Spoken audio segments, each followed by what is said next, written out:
Today, the topic is money and turning money into a ritual, because I think what we're learning is that the untold secret of being a millionaire, of building millions of dollars worth of wealth, it all boils down to rituals. Money's really important, but money's important in my world, not to buy shit, not for consumption, not to keep up with the Joneses. I think, we live in this American culture where that's just sort of built in. I think it's just a common sense that we have without knowing it should be or could be any other way. And so the way I like to think about money and the way I'm applying money to my own life and what's made such a big difference is when I changed my idea about money and to go in pursuit of money and then using money to buy things or to buy status.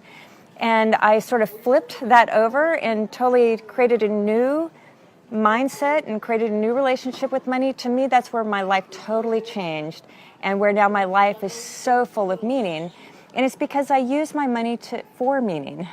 I use my money now not to consume. In fact, I can't even tell you the last time I bought some new clothing or a new pair of shoes. I don't own any jewelry. I mean, I don't buy much. It's funny. Gary and I don't even really shop. So, and we make money. We make a decent amount of money. So where does the money go? Well, the money for us now, the way we think about money is not pursuit of money. I don't think of money in terms of income and expenses and budgeting and this idea of how do we keep all of this, inside of a budget, not go over budget. That's used to be the way I used to think, but now it's this total different way of, I guess, incorporating money into my life, into our life. And this is the way I think about it. I think in terms of income, of course, on the business side, revenue, income. But when it comes to personal life, I think of money as flow. Instead of thinking in, money out, income, expenses, I like to think about, first of all, my work. So what I do is I put my work out into the world. I create value. Hopefully my work makes impact. And by virtue of what I put out in the world, that's my outflow. I use my body, my mind, my creativity, my heart, my soul in my work, and I put it out there to the world. So that's outflow. And the inflow that comes as a thank you or in return for that, for somebody accepting that in return, is money. So outflow is me, I put out first. And then the inflow is the money I get in return for that. So the more value I put out in the world, the more that my work is wanted or needed or valued, then the more, let's say, income, but money comes in. But that's what I'm always thinking, is that exchange of what I put out in return for what I get back in. So do you see that flow? It's like energy, it's movement. And I'm always thinking that way, like what I put out and then what comes in. And can I change what I put out to change what comes in? But it's this movement, it's the flow, it's this constant. You want it to have this energy. So not about income and expenses anymore, but outflow and inflow, outflow and inflow. So that's putting my work out and then it coming back. Now, what do you do with the inflow that comes in? So don't think of it as income. It is income. But when you think about money and get away from some of these accounting terms we've been given and think about it of flowing in, I want us to change it to cash flow. So it's the flow of money. And when we can think of money as flow, then the question I want you to ask yourself is, where do I want my money to flow? What does it flow into? Do we want it to flow into things that have meaning, or do we want it to flow into things that don't necessarily have meaning? Do we want our beautiful river waters to flow into a beautiful forest and to take the waters used really well to make trees and flowers and all the beautiful things? Or do we want it to flow into a swamp where it's just stagnant and that water, that flow doesn't do anything? So we flow our money into our lives, and that would show up. Usually we need a bank account or whatever, but when we flow it in, then we have all this flow of money that comes in as a result of the exchange of that flow we put out. So let's say in a month it sits there. So what do you do with that flow? Well, I can't really tell you here what to do because I teach a 2-day course on cash flow and your money for a good life. But I'll give you just a real quick synopsis. Your money comes in, and then what you do is here's the formula for flowing your money. First off, you flow for your future self. The first piece is taxes. So Uncle Sam gets your first piece of your money flow out. So flow has come in. Now the first cash outflow is the IRS, is your taxes.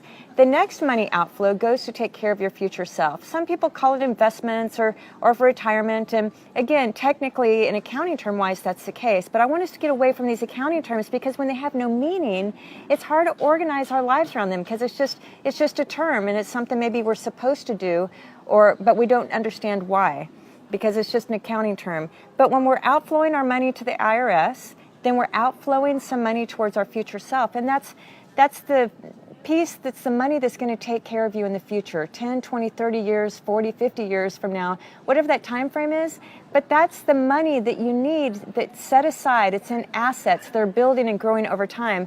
So that day that your future self wants or needs it and doesn't want to use their work to put out to get the inflow, but the assets that you've accumulated produce that money inflow, you have to take care of your future self first, because you have to take 10, 20, 30, 40 years to build that, to have enough for your future self.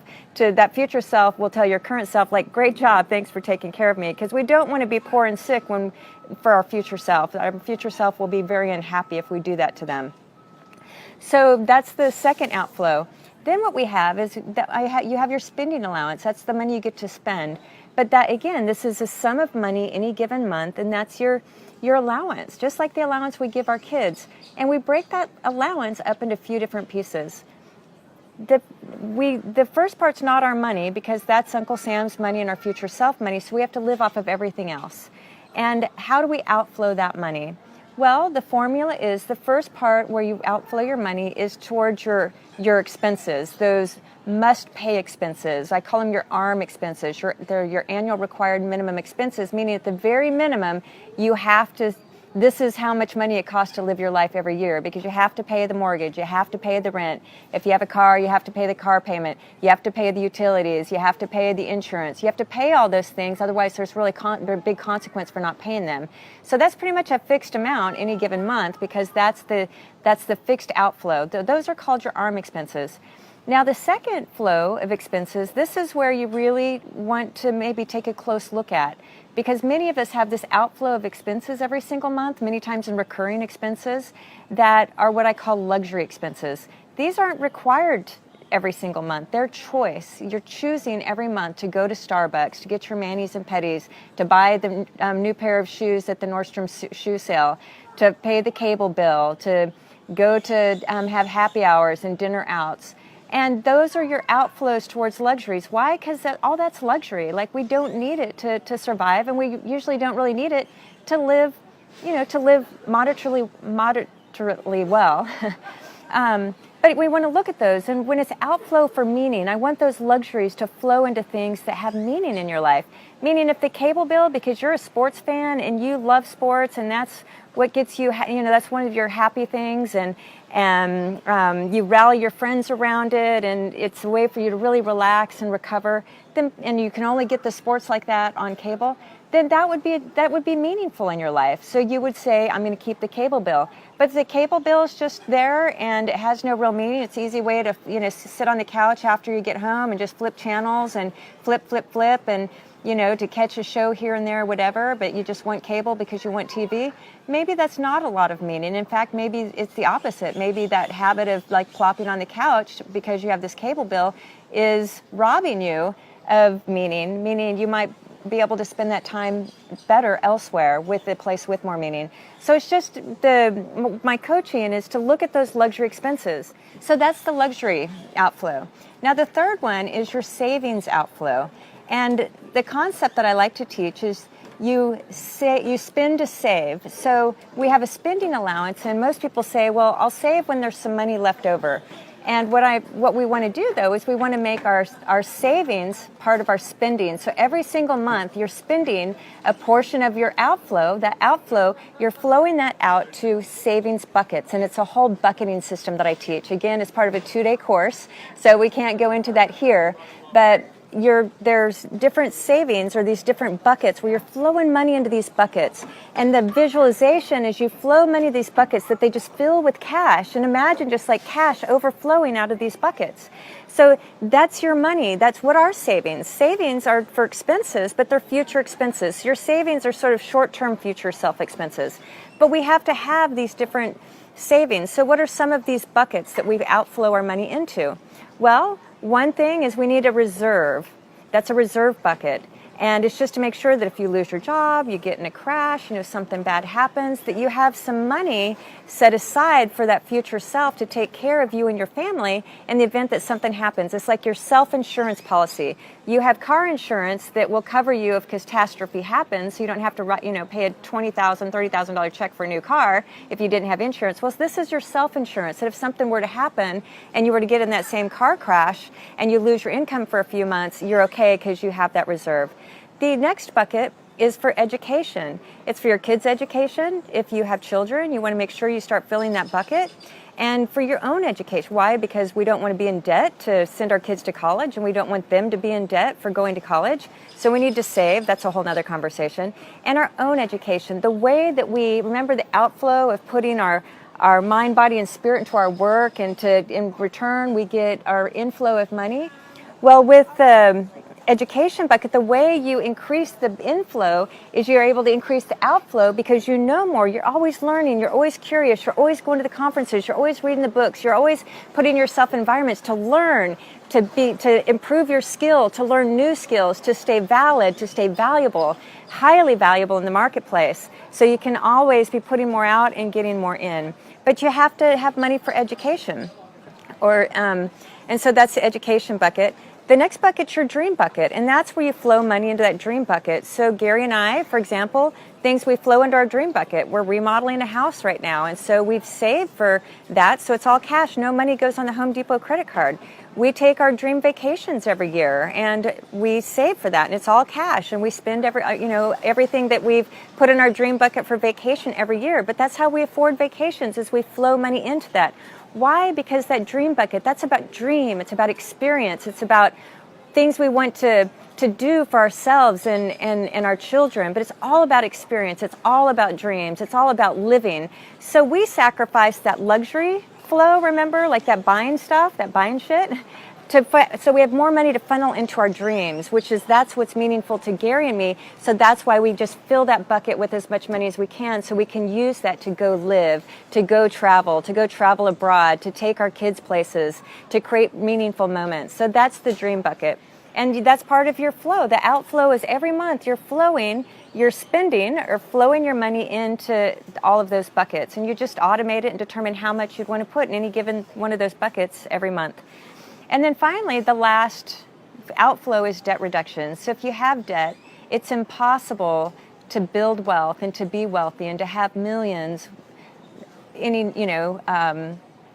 number of millions if you have debt. You cannot have personal debt and be rich and build wealth. So you have to have a system for paying that off. And I teach a whole system. It's called Get Out of Bed with Debt, a debt reduction system that amplifies your ability to get out of debt very quickly. But the key here is that you have to have a portion of outflow that amplifies and a system that's guaranteed to pay off that debt as quickly as possible, so that you can use that amount of money to outflow somewhere else and probably into your buckets. So that's all about flow, and I hope that really helps you think about money differently. Hopefully maybe you've learned a new way to think about money in terms of flow, and just that you have a relationship with your money. Your money needs time and attention, just like any relationship does. To have a good marriage, to have a good relationship with your children, all relationships require time and attention.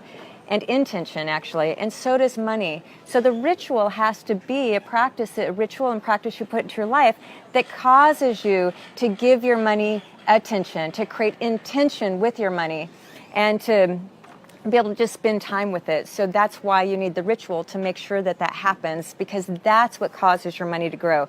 That's what causes you to flow your money and to be in these conversations. So Gary and I are in conversations about money all the time.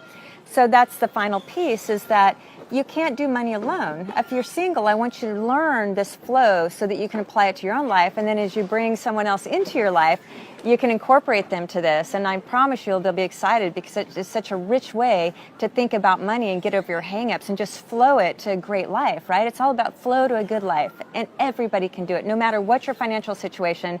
If you follow the formula and put this to work, I promise you, within 12 to 24 months, your entire money life will be completely flipped over. But if you're married, or if you're in a serious relationship with a significant other, this is really critical. You cannot do money alone. you have to do money with your spouse. You have to get on the same page, be in the same team, be in the money conversation together. And I teach a course, it's called Money in Marriage. Why? Because I want marriage to be a pillar. I want money to be a pillar of your marriage. Money can be the glue of your marriage versus what pulls you apart. Money can be the conversation that you're passionate about in a good way, and you look and you see it growing, and you see it supporting your life, and you see it flowing in all the places you want it to flow. You can, build communities or fund communities or whatever that flow you want out. But by doing it with your spouse, that's how you do it. If you two have different mindsets or argue or fight and it actually some sort of pulls you apart, or you just don't talk about it at all because money's just off the table, it's going to be really, really hard to grow your wealth and to build it and to put that flow into action, to work that really enables you to build your wealth, to have your millions, any number that you need to live the life you want. So make sure that you and your spouse start creating a ritual together to talk about this money thing, to figure it out and start flowing money into your life.